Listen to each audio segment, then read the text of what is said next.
that's the inspiring and exciting part of doing this job. And what's so thrilling about this moment in my life and my career is getting to pretty much continue this character now and discover these rivers that flow under him, these new thoughts that he would have outside these scenes. And one thing that I really do, and that I have to do each season and in general, is what's his anchor today? Who is he today? What is his heart of hearts today? I find these bookmarks of, oh, there he is. Oh, there he is. Oh, that's what he wants. Oh, that's who he is. And it's way down the road. It's episode 7, of 10. It's like, oh, he loves his son. He wants his son. He wants that relationship. And that becomes a controlling idea through the entire show, playing underneath every single thing else. Filmmaker Magazine presents Back to One with Peter Rinaldi. William Zabka is an actor. He sat down with me in cyberspace to talk about the work.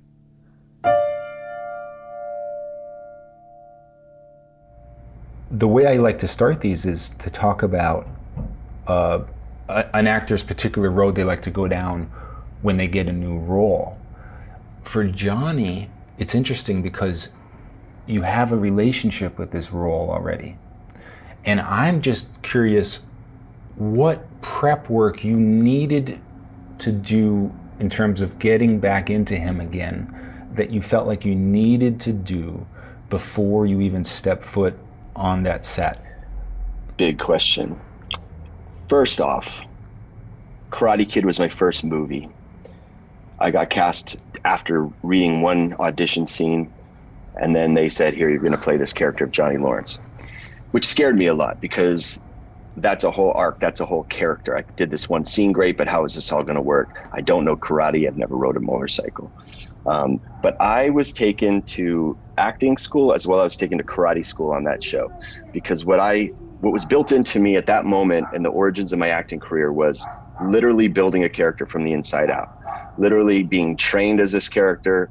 I had a karate instructor who was in my face, scolding me, learning the physicalities. The rehearsal process we had for that was months. So we got to work it. And bit by bit, Billy slowly disappeared and Johnny slowly was born. And I could actually see this transition happening. And I give all the credit to my trainer, to the other actors, to John Avildsen. And so I experienced for the first time in my first film ever, this amazing epiphany of what it is to be an actor. And so Johnny Lawrence became, I am personified him. I embodied him. I truly felt every fiber of his bones in his character. I was subconscious. I was not acting. I became him. And through the process, at first at the early rehearsals, if you watch the early rehearsals, it's embarrassing. I would be embarrassed to see it. It's actually really educational to watch it.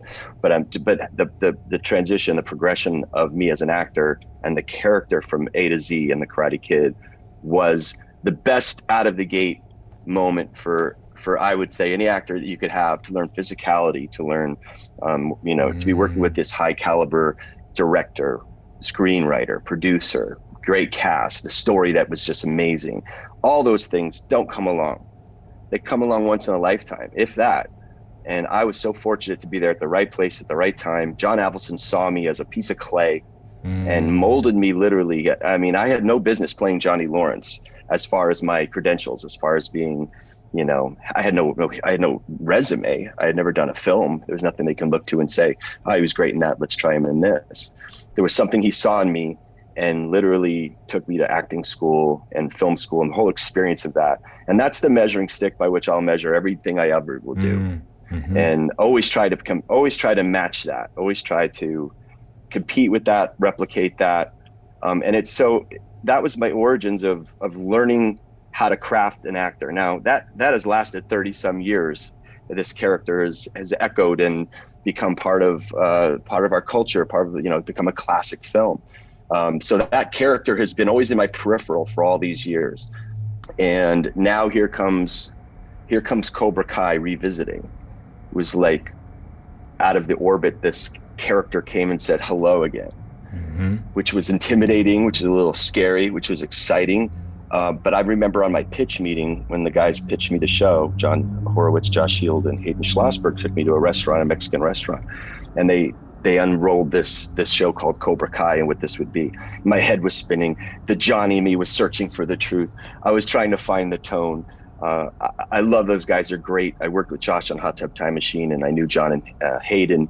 I trusted them. They had Sony behind them. They had Overbrook, and everybody was signed off on it. So I felt secure when they came to me that these are legitimate guys. It's legitimately backed by the studio itself. Now it's up to me to step into this guy's skin again. Now, how do you do that 35 years later? Right. Thankfully, it's not a year later, actually. Thankfully, it's not Karate Kid Part 4. Thankfully, Johnny's not 19 or 20. He's in his 50s. So the great thing about exploring Johnny now, when I was 18, I brought my life experiences to that character. I merged Billy with Johnny, and that became Johnny then. Now I've got 35 years of life from then to now, which is way richer, deeper, much more experience, a lot more heartbreak along the way, a lot of, loss, love, children, all these great life experiences that life is all about that happened to me in between those times. So now when I go to step back into his shoes, I get to carry all that's in that backpack with me. So it was, in many ways, Johnny is a brand new character because he's starting now. He's not starting then. That's his backstory. If I was to be so lucky to have a show that was called Cobra Kai and there was no Karate Kid, all my homework would have been to build all that's existing already. Right? Where did he come from? What did he go through? He lost a crane kick and he had a no father, which is something I brought to the Karate Kid anyway in my mind. So all that work had been done, all that foundation had been laid, which made it a very safe place to step forward. And truthfully, the benefit of that is also the audience is in on that. So the audience already has a reference to who he is. You're not meeting him day one with a beer in his hand and you have to figure him out, although there is that going on. Right. So in many ways, Johnny Lawrence today is a brand new guy with a backstory called the Karate Kid. And I get to approach him not trying to match myself then, not trying to play the same guy at all, not trying to be even tonally the same. He is who he is today, and he has to be honest where he is today. And they wrote him that way, and they wrote him with a lot of mud on him. They wrote him with a beer in his hand, with no friends, down and out, artifact of the 80s in many ways, stuck in his ways, thick-headed, all these great things, a little blind to himself, certainly, and to the world around him. All those are just super tasty to play as an actor in general. To get to play him with the name Johnny Lawrence on his back, with the history, just gives it so much gas in the tank. So that's how I approached it. Was brand new, as if this is a brand new show that was created today, with the homework had been done already from 30 years ago, that a lot of people are along for the ride. And then what I love to do, and what I love about acting in general, is to not just find the character that's on the page and the character as is written in the narrative and the plot device that he plays, but to go a step further and to know him, and to know him outside of that script, to know him. And that comes in by music for me. Like I'll find music, and it's not just 80s thumping music. It could be classical music that speaks to him. So he becomes this alive being, in a sense that you could turn on and off, that very, very well. And then he has his own rhythm. He has his own speech. He has his own body language. And all that comes from the inside out, and from the character to the now characterization of who he is, with his wardrobe, with his hair, with what he drives, with, those things. So that, and to me, that's the inspiring and exciting part of doing this job. And what's so thrilling about this moment in my life and my career is getting to pretty much continue this character now and discover these rivers that flow under him, these new thoughts that he would have outside these scenes. And one thing that I really do, and that I have to do each season and in general, is what's his anchor today? Who is he today? What is his heart of hearts today? Back then it was a little simpler in the movie. Let's put that aside. Today it's, reading through the script and going through and kind of excavating through the text and searching for him. I find these bookmarks of, oh, there he is. Oh, there he is. Oh, that's what he wants. Oh, that's who he is. And it's way down the road. It's episode 7, of 10. It's like, oh, he loves his son. He wants his son. He wants that relationship. And that becomes a controlling idea through the entire show, playing underneath every single thing else. So you have all these kind of levels going on. You have the scenes that are playing as written, but then you have the river that's flowing underneath that. And then you have other layers that are kind of your secrets that you bring to as an actor that are only for you, that aren't intended to be discovered, but that keep you interesting, I think, and keep me stimulated to play him, because I could be completely thinking about something completely else other than while serving the scene, and it adds dimension. It's so interesting that you're talking about it like this, because I can see those rivers that you're talking about in your performance. I think that's why I'm so freaking engaged. But how do you have those rivers flowing when you have to do other things in the scene? I don't understand this part, but I'm seeing what you're talking about there. It's almost it's the equivalent of like when I sit down with someone and I'm like, something's bothering this person. I don't know what it is, and it's through everything. The way they talk to the waiter, the way they're talking to me, the way they walked in. I could feel it on them. Yeah. It's kind of like that. Not every performance is like that, but yours is. Well, and thank you. You can't. I want to say manifest that in a sense of expecting people to receive it. Like you're not doing it you're not doing it to be interesting. It is interesting, but you're doing it.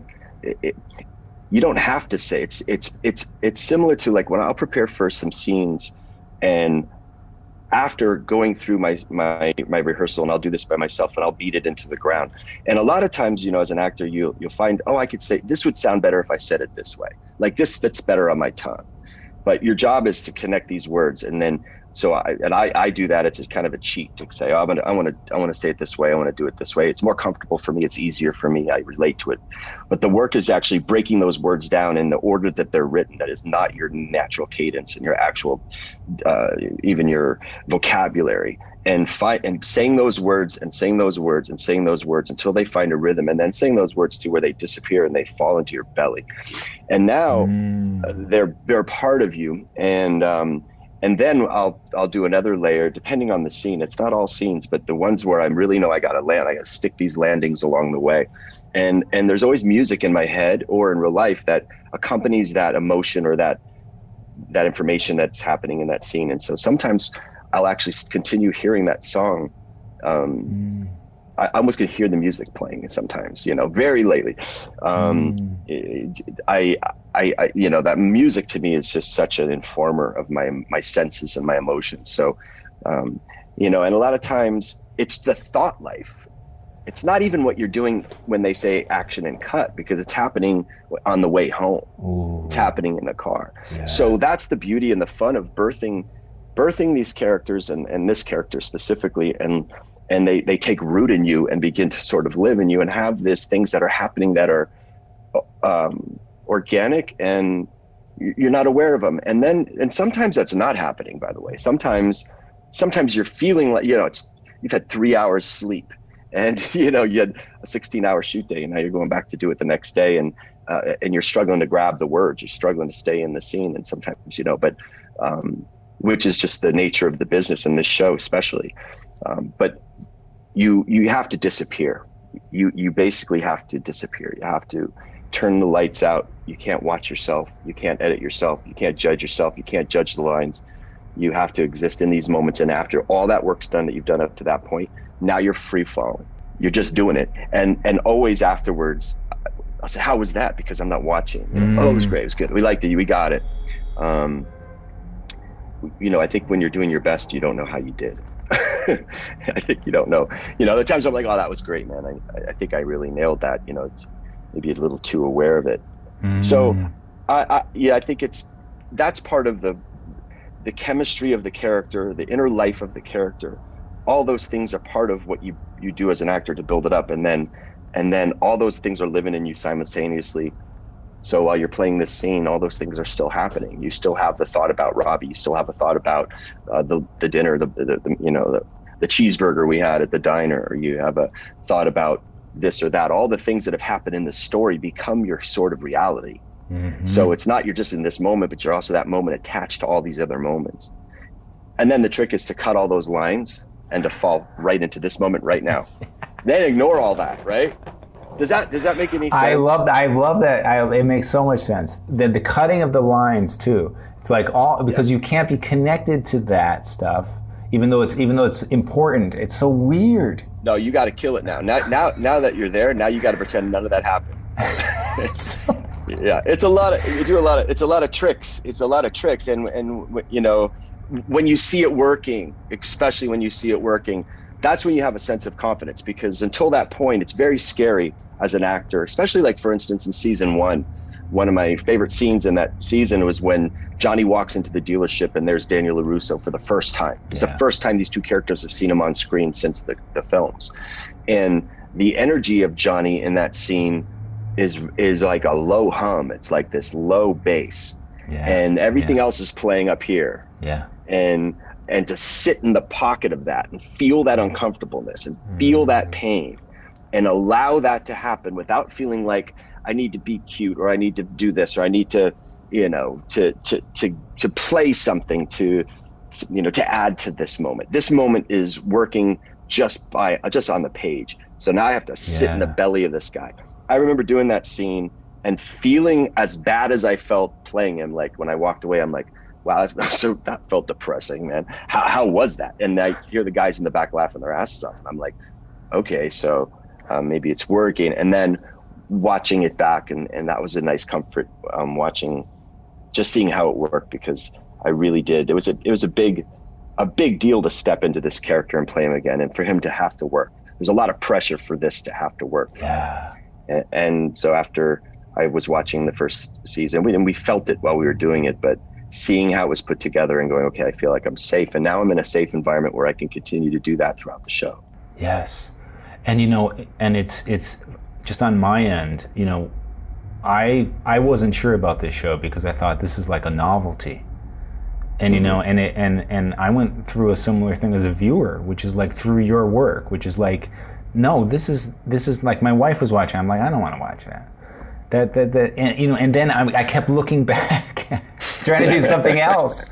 Because I'm serious, because of what you were doing, and it's almost like that's when it becomes maybe the novelty of it is what gets you in, but it has to have those roots. It has to have that reality. It has to have that. Otherwise, it wouldn't be a hit. I'm sorry, it wouldn't be the hit it is.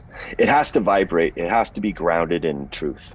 It has to. Otherwise, it's just a nostalgia grab. And that was one thing we were very careful about going forward, that this does not become, we're not going after the low hanging fruit of the sweep the leg, put them in a body bag and playing on that. And that's one thing that these creators came and were so sure about is, no, this could live on its own.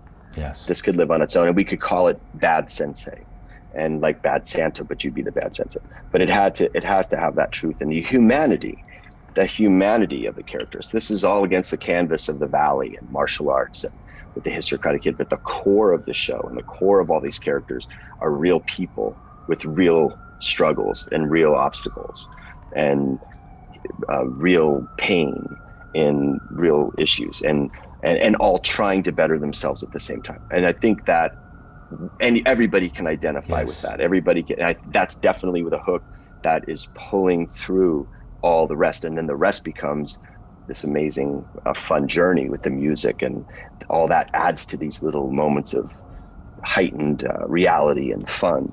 Yes. But the core of this is about growing, about failing, about searching, trying to better yourself, and the shades of gray and the nuance of life. Yes. And to be able to turn the prism of this into any direction and look through any character's eyes and see it through their point of view, and the world makes sense. Yes. That's art. That's it's thrilling. It's thrilling to be that all these pieces lined up. Yeah. Here we are. Yeah. Now, I want to go back for a second because there's not many people I can ask this to. What did you learn from Robert Mitchum? That's a great question. I mean, you worked directly with him, right? On The Equalizer? I did. That Edward Woodward, let alone Edward Woodward, one of the greatest actors of our time. All those guys, Mitchum, Shirley Knight played my mother. Oh my God, that's right, yes. Richard Jordan was on that, Robert Lansing, Keith Sarabika, some great stage actors, theater actors from New York. All that Equalizer experience for me was acting school. Yeah. That was me coming out of the teen movies, the back to schools, Just One of the Guys, the European Vacations, and jumping into a dramatic television series, meeting Edward Woodward for the first time. Yes. Breaker Morant, one of the greatest actors. Yes. And so Robert Mitchum, specifically, he came in and filled in because Edward had gotten sick in one of the seasons, and he came in and became kind of the new boss. And he had this kind of charm,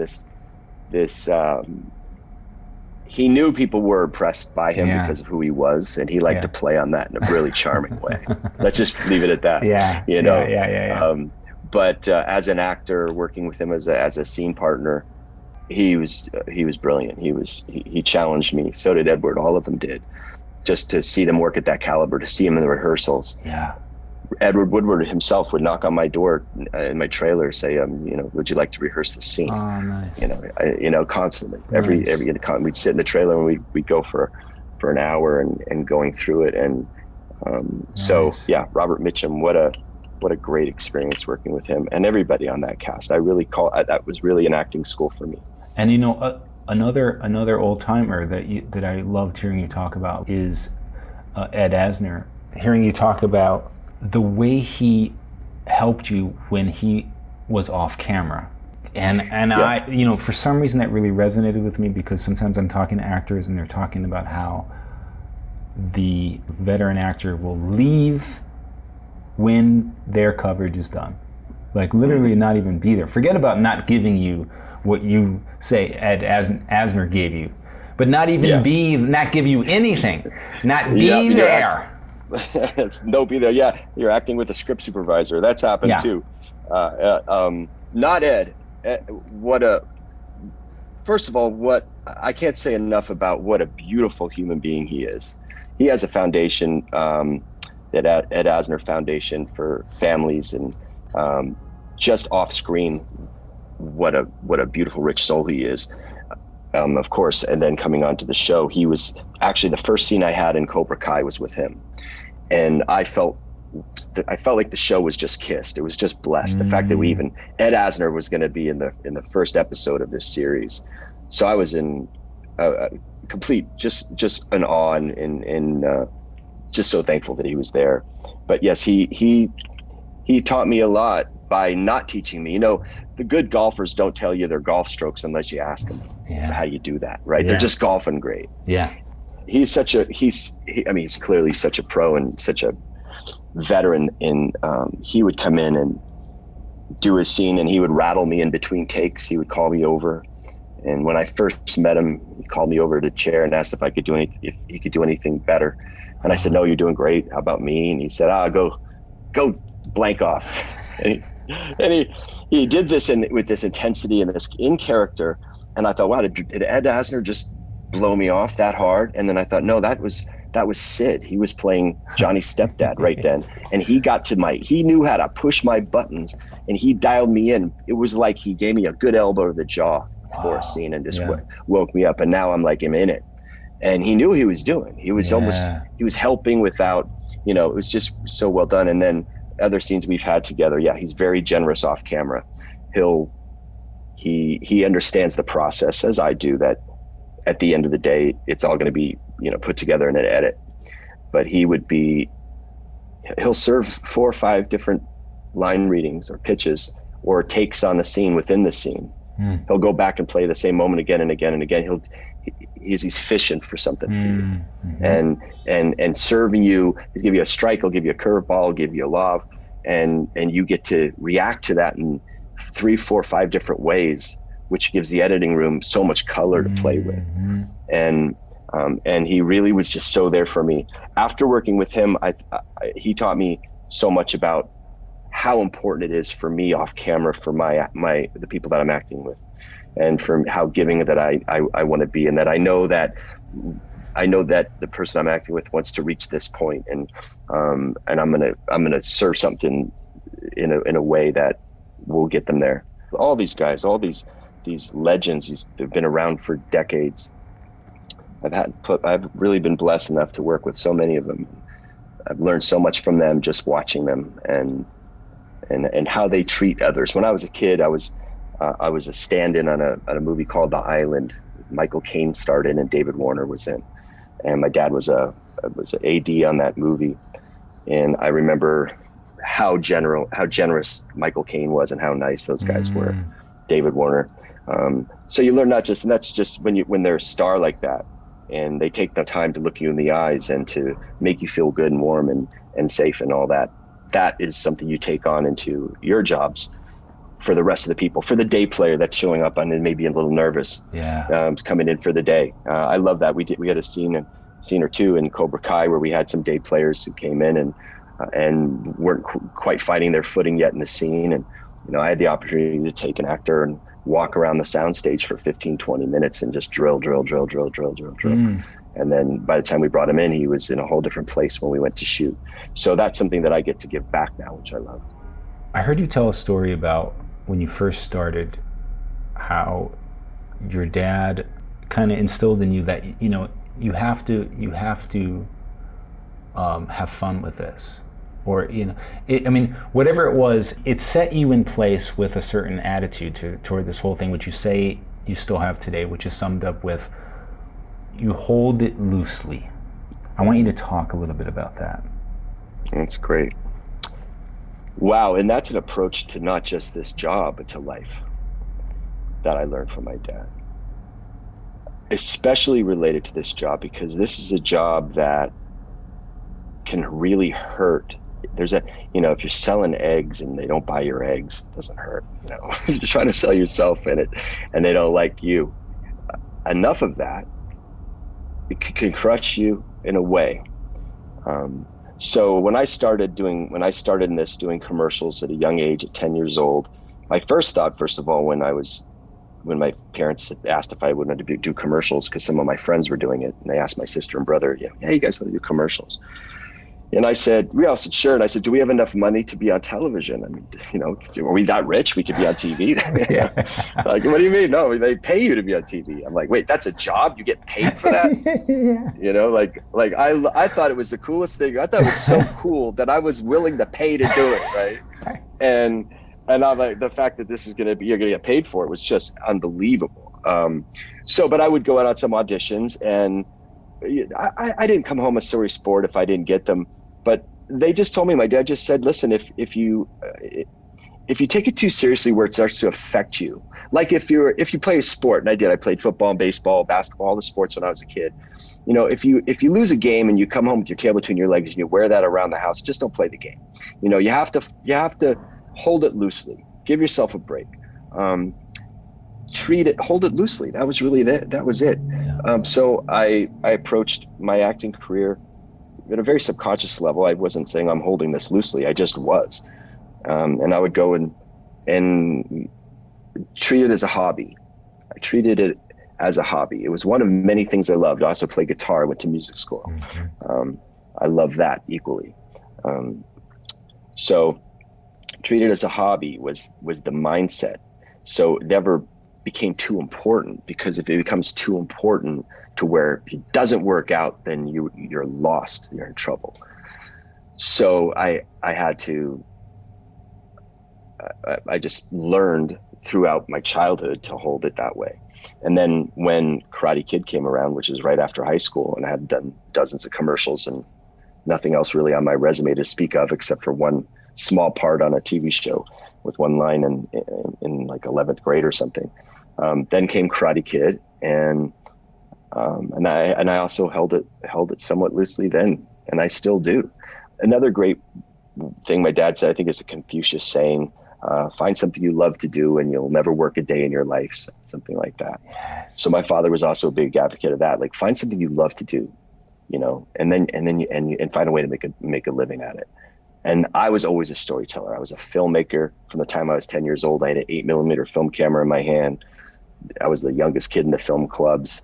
And then videotape came in, and I was always creating, always telling stories. Yeah. And when Karate Kid came around, that was just like, oh, now I'm in a movie. And if no one ever saw Karate Kid, by the way, it would have been probably the highlight of my life, just the experience of doing that. The fact that it's sustained like it has and became part of Americana and, and a classic film.